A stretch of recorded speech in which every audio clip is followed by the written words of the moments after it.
Souls connect audio books के सुनने वाले सभी भाइयों और बहनों को मेरा हृदयपूर्ण प्रणाम। आज हम क्रोध से प्रेम की ओर के अध्याय 2 असीम प्रेम और करुणा विकसित करना के भाग 2 को शुरू करेंगे। तो चलिए प्रारंभ करते हैं। अपने व्यवहार में प्रेम और करुणा लाएं। Practice love and compassion. निस्वार्थ प्रेम और करुणा का विकास करने के लिए हमारे मन को स्पष्ट, केंद्रित और तैयार होना चाहिए। इस लक्ष्य को ध्यान में रखते हुए सबसे पहले अपने मन की एकाग्रता में श्वसन प्रक्रिया द्वारा सुधार लाएं। नासिका से सांस अंदर बाहर होने पर आप कैसा महसूस करते हैं, इस पर गौर करें। हर तरह के प्रशिक्षण में प्रयास लगता है और हर बदलाव को प्रतिरोध का सामना करना पड़ता है। ध्यान में आने वाली अड़चनों पर आप काबू पा सकते हैं, चाहे वह मानसिक उथल पुथल हो या फिर ध्यान करने में आलस, ढिलाई या दृढ़ता की कमी। उचित होगा यदि आप दिन में कई बार थोड़ी थोड़ी देर के लिए नियमित रूप से ध्यान करें, बजाय इसके कि आप लंबे समय तक ध्यान में बैठें और अनियमित रहें। निस्वार्थ प्रेम पर ध्यान करने के लिए सबसे पहले यह समझना आवश्यक है कि हम सभी लोग दुखों से बचकर खुशी पाने की अभिलाषा रखते हैं। यदि आप सोचते हैं कि आपकी किस्मत में खुश रहना नहीं लिखा है और यदि आपने जीवन में बहुत दुख तकलीफ़ें झेली हैं व खुद के प्रति नकारात्मक दृष्टिकोण रखते हैं, तो यह कदम उठाना आपके लिए और भी ज़्यादा ज़रूरी है। एक बार जब आप इस अभिलाषा को पहचान लेते हैं तो फिर यह समझना आसान हो जाता है कि बिना किसी अपवाद के संसार के सारे जीव यही अभिलाषा रखते हैं। कोई भी प्राणी दुख तकलीफ झेलना नहीं चाहता। यह जागरूकता आपको समस्त जीवों से निकटता महसूस करने, उनकी कद्र करने, उनकी किस्मत के बारे में चिंतित होने व उनकी भलाई चाहने में मदद करेगी। यदि हम निस्वार्थ प्रेम के लिए खुद को तैयार करने की शुरुआत किसी ऐसे व्यक्ति से करें जो हमें प्रिय हो, तो वह ज़्यादा आसान हो जाता है। कल्पना करें कि कोई मासूम बच्चा आपके पास मुस्कुराते हुए आकर बड़े भोलेपन से आपकी ओर विश्वासपूर्वक देखता है। उस बच्चे को अपनी बाहों में लें और असीम प्रेम और करुणा महसूस करें। अपने भीतर की इस प्रेम से खुद को सराबोर हो जाने दें, जैसे उस मासूम बच्चे की खुशी के अलावा और कुछ नहीं चाहिए। उस प्रेम भरी भावना को उन लोगों तक विस्तारित करें जिन्हें आप थोड़ा कम जानते हैं और फिर अजनबियों की ओर बढ़ाएं। वे भी खुश रहना चाहते हैं, भले ही दुखों से बचने की उनकी कोशिश थोड़ी अटपटी हो। आइए अब और आगे बढ़ें। इस प्रेम और करुणा में उन्हें भी शामिल कर लें जिन्होंने आपको कोई नुकसान पहुंचाया हो, और उन्हें भी जो आमतौर पर मानव जाति को नुकसान पहुंचा रहे हैं। उनकी तरफ आप उसी नज़र से देखें जैसे कोई डॉक्टर एक बहुत ही बीमार मरीज को देखता है। अंत में सभी प्राणियों को इस असीम प्रेम की भावना से घेर लें। अपने व्यवहार में पूर्ण करुणा लाएं। Practice unconditional compassion. जब हम औरों को तकलीफ में देखते हैं, तब निस्वार्थ प्रेम करुणा बन जाता है। ऐसे में आप दूसरों की परिस्थितियों से चिंतित हो उठेंगे। आपको उनकी तकलीफ़ों का एहसास होगा और आप चाहेंगे कि उनकी दुख तकलीफ़ें दूर हो जाएं। आप इस दिशा में काम करने के लिए तत्पर हो उठेंगे।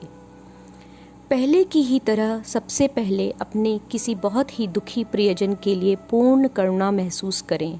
कल्पना करें कि उस व्यक्ति के शरीर का हर एक कण प्रेम के कण से बदल दिया गया है, और फिर इस स्नेह भरी करुणा को संपूर्ण मानव जाति तक फैलाते हुए हृदय की गहराइयों से प्रार्थना करें कि संसार के सभी जीव अपने कष्टों और उनके कारणों से मुक्त हो रहे हैं।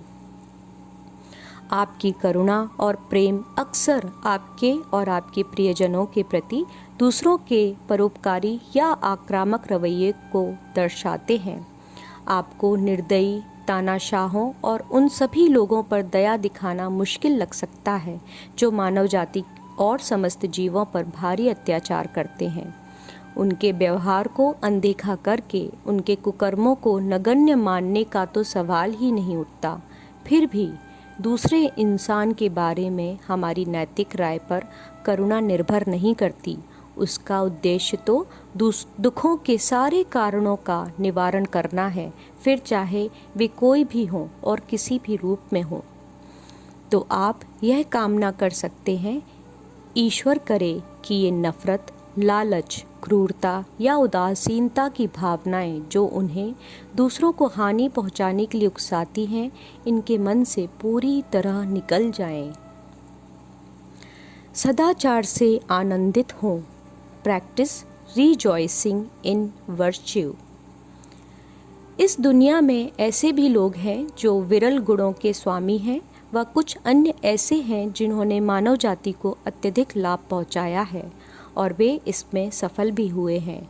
ऐसे ही कुछ अन्य लोग हैं जो हमसे ज़्यादा प्रतिभावान, सुखी और अधिक सफल हैं। क्या आप तहे दिल से और पूरी ईमानदारी से उनके गुणों व उनकी उपलब्धियों की सराहना करते हुए आनंदित हो सकते हैं? क्या आप यह प्रार्थना कर सकते हैं कि उनके गुण इसी तरह बरकरार रहें और उनमें बढ़ोतरी होती रहे? ईर्ष्या और द्वेष का इलाज औरों की अच्छाइयों से आनंदित होना है, क्योंकि ईर्ष्या व द्वेष जैसी भावनाएं इंसान को किसी और की खुशी में खुश नहीं होने देती। यह गुण दुनिया के प्रति उदासीन व निराशात्मक दृष्टिकोण के लिए भी एक दवा का काम करता है। अपने व्यवहार में निष्पक्षता लाएं। Practice impartiality. निष्पक्षता ऊपर दिए गए तीनों अभ्यासों की पूरक है। हमारी यह इच्छा कि सारे जीवों को दुखों से मुक्ति मिले और वे सुखी रहें वैश्विक होनी चाहिए, तथा हमारी पसंद नापसंद या औरों ने हमारे साथ कैसा व्यवहार किया है इस बात पर निर्भर नहीं होनी चाहिए। प्रेम और करुणा के भाव तो सूरज की तरह होते हैं जो सभी प्राणियों पर बिना किसी भेदभाव के अपनी रोशनी एक समान बिखेरते हैं। यह सच है कि कुछ लोग हमारे ज़्यादा करीब होते हैं, जैसे हमारे बच्चे, माता पिता या अन्य प्रियजन। जिस तरह सूरज के पास रहने वाले ग्रह थोड़ी अधिक ऊष्मा और गर्मी पाते हैं, ठीक उसी तरह हमारे करीबी लोग व प्रियजन हमसे थोड़ा अधिक प्रेम और अपनापन पाते हैं। लेकिन सूरज औरों के प्रति पक्षपात नहीं करता, वह हर एक जीव पर अपनी रोशनी समान रूप से बिखेरता रहता है।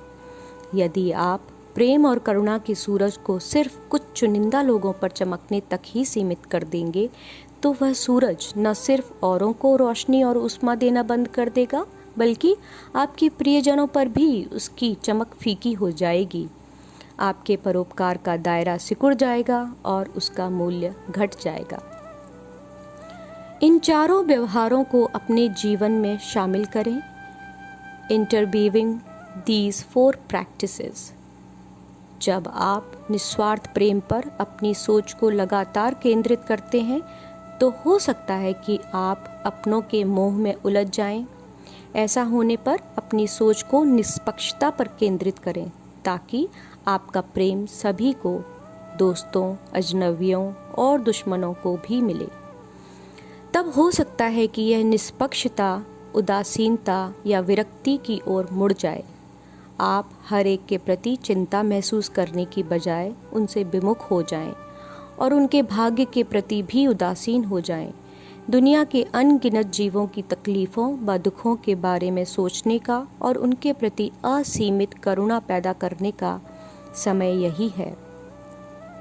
दूसरों के दुखों पर लगातार सोचते रहने से इस कार्य की विशालता और मुश्किल को देखते हुए हो सकता है कि आप हताश हो जाएं और खुद को निर्बल समझने लगें। उस वक्त अपना ध्यान उन लोगों की ओर मोड़ें जिनमें महान गुण हैं तथा जो दूसरों को लाभ पहुंचाने के लिए सराहनीय काम करते हैं और उनके लिए खुश हों। अगर यह आनंद आपको एक सरल हर्षोल्लास की तरफ ले जाए तो फिर से अपना ध्यान निस्वार्थ प्रेम की तरफ ले आएं। बस इसी तरह आगे बढ़ते रहें। ध्यान सत्र के अंत में एक क्षण के लिए दुनिया के प्रति अपनी परिकल्पना की ओर लौटें। सभी चीज़ों की एक दूसरे के प्रति परस्पर निर्भरता पर कुछ देर मनन करें और अपने अहम के परे जाकर असलियत को समझने के एक न्याय संगत तरीके को विकसित करने की कोशिश करें। यह समझिए कि हर एक चीज़ अस्थायी है, परस्पर निर्भर है और इसलिए आपकी समझ के विपरीत एक स्वतंत्र अस्तित्व से वंचित है। इसका भान होने से दुनिया को देखने का आपका नज़रिया बदल जाएगा। कुछ क्षण तक सरल सादगी की अवस्था में और इस वर्तमान पल की जागरूकता में बने रहें, जहां मन अप्रासंगिक विचारों से परे हो। अपनी दिनचर्या शुरू करने से पहले अपनी रोज़मर्रा की ज़िंदगी और ध्यान के बीच की दूरी को ख़त्म करने का संकल्प लें। ऐसा करने के लिए तहे दिल से अपने ध्यान के फल को सभी प्राणियों को अर्पित कर दें।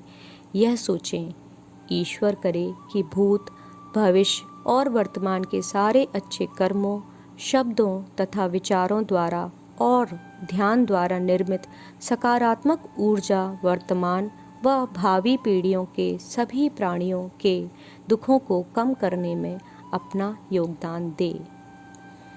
प्रेम और करुणा को सिर्फ इंसानों तक सीमित नहीं रखा जाना चाहिए, इसे दुनिया की 8 करोड़ प्रजातियों की ओर भी बढ़ाना चाहिए जो इस संसार में हमारे साथ निवास करती हैं। ऐसा अनुमान लगाया जाता है कि दुनिया के आरंभ से लेकर अभी तक तकरीबन 110 अरब इंसान इस ग्रह पर रह चुके हैं। करीब करीब इतने ही जलचर और जानवरों को हम हर 2 महीनों में अपनी ज़रूरत के नाम पर मार डालते हैं। यदि हम सुसंगत नैतिकता और परोपकारी प्रेम चाहते हैं तो हमें सभी दुखी प्राणियों तक न्याय व करुणा की भावना का विस्तार करना होगा। जैसे फ्रेंच कवि लामार्टिन ने कहा, किसी भी इंसान के पास 2 दिल नहीं होते, एक इंसानों के लिए और दूसरा जानवरों के लिए। उसके पास या तो दिल होता है या फिर नहीं। मैथ्यू के सुझाव, सजेशंस फ्रॉम मैथ्यू। धैर्यवान बने, नफरत करने से बचें। धैर्य शक्ति, साहस, प्रेम और आंतरिक स्वतंत्रता का परिणाम है। प्रेम आक्रामकता को जीत लेता है। आपके अंदर जितने अधिक प्रेम भरे विचार होंगे, नफरत के लिए उतनी ही कम जगह होगी। जिस पर क्रोध आता हो उसी के बारे में सोचते रहने से अच्छा है कि आप अपने मन की ओर देखें। अपने भीतर की नफरत पर काबू पा लें तो बाहर के शत्रु अपने आप गायब हो जाएंगे। एक पल का गुस्सा वर्षों के धैर्य को नष्ट कर देता है। क्रोध तेज बुखार की तरह होता है, यह सदा के लिए नहीं रहता। उसे अपनी पहचान ना बनाएं। 4 अभ्यास। पहला, निस्वार्थ प्रेम की भावना पर नियमित ध्यान करें। दूसरा, पूर्ण करुणा विकसित करें। तीसरा, दूसरों की उपलब्धियों से आनंदित हों। और चौथा, यह कामना करें कि सारे जीव प्रेम और करुणा से भरते जा रहे हैं और दुखों से मुक्त हो रहे हैं। तो भाग 2 को हम यहीं विराम देते हैं और भाग 2 के साथ यह अध्याय 2 भी यहीं समाप्त होता है। अगले अध्याय को लेकर हम शीघ्र ही आपके समक्ष फिर से प्रस्तुत होंगे। तब तक के लिए आपका हृदय से धन्यवाद है और आभार है। कृपया इस चैनल को लाइक करें, शेयर करें और सब्सक्राइब करें तथा अपने कमेंट्स भी अवश्य दें। बहुत बहुत धन्यवाद।